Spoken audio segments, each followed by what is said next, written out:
Vai tev ir grūtības koncentrēties? Sāp galva? Iespējams, tev jādodas pie ārsta. Vai arī vienkārši jāizveidina telpa. Mana aktieru māksla noteikti bija augstākajā līmenī, bet es jums šodien parādīšu gaisa monitoru, kas ir gatavots Latvijā, un tas arī spēj mērīt telpās CO2 līmeni. Tas ir tas, ko mēs izelpojam no mutes. Gaisa kvalitāte, protams, ir svarīga mūsu veselībai. Kā jau sākumā to minēju, tas var izraisīt galvas sāpes, koncentrēšanās zudumu un vēl.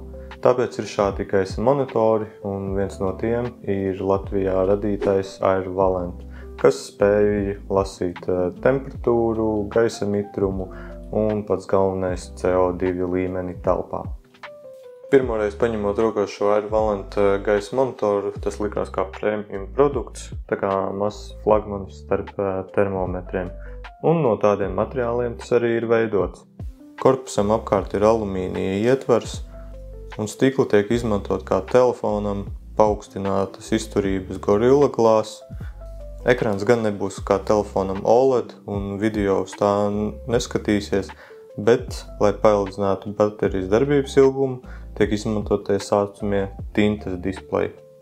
Ierīce arī ir radīta pēc iespējas draudzīgāk lietotājiem, izņemiet no kastes un tā var teikt ir gatava jau lietošanai. Bet, ja vēlaties, tā ir arī Bluetooth savienojums un varēs savienot to ar savu telefonu, un tas arī ir ļoti vienkārši, var teikt ar vienu pogas spiedienu. Un tad lietotnē varēsiet redzēt vēsturiskos datus, mainīt iestatījumus un, kā piemēram, mainīt displeja dizainu, kādu vien vēlaties. Kā displejā var mainīt dizainu, tā arī viņiem ir neskaitāmi dizaini viņu mājaslapā. Manējais ir, pieskaņots manam telefonam, bet, kā minēju, var no neskaitāmiem dizainiem izvēlēties, kāds jums vislabāk patīk. Vēl noteikti jāmin par baterijas darbības ilgumu.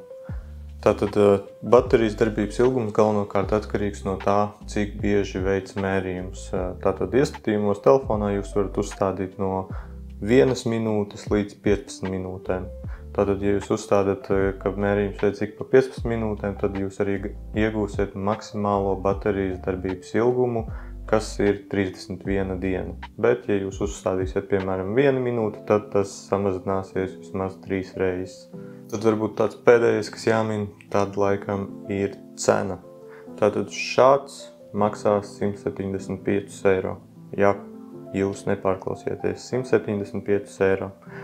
Bet jāņem vērā, ka dažkārt ir akcijas, kā piemēram šobrīd, un šo var iegādāties par 109 eiro. Varbūt liksies vienalga, ka šī cena ir diezgan augsta, bet ja mēs paskatāmies konkurentu produktus, nerunāsim par Temu, bet par kvalitatīviem produktiem, tad šī cena ir diezgan adekvāta. Jāņem vērā, ka šis nav parasts termometrs, tātad ir gan lietotne izstrādāta, gan šeit ir displejs, un pats galvenais šeit ir CO2 līmeņa sensors, kas nemaz pats par sevi nav tik lēts. Tas pats jau izmaksā vairāk kā parasti gaisa termometri un mitruma mērītāji. Šādi kvalitatīvi sensori tad arī jau sadārdzina pašu produktu. Tāpēc, manuprāt, cena nav tik slikta. Tad sākumā izstāstīju, kādas tad problēmas var būt, ko šī ierīce dara mājas lietošanai, ofisā, jebkur īstenībā, pat mašīnās daži lieto, lai noteiktu, kāda ir gaisa kvalitāte. Es domāju, ka katrs būs šādu frāzi dzirdējis, es no savas sievas to dzirdu ļoti bieži, kad viņi ienāk pie manis, kamēr es strādāju. Te taču no gaisa atver logu, lai izvētinātu. Tad arī šis produkts to pateiks, pirms jums to pateiks sieva. Arī, ja jums ir bērni, ļoti labi, lai mājā uzturētu pietiekamu skābekli un vēdinātas telpas.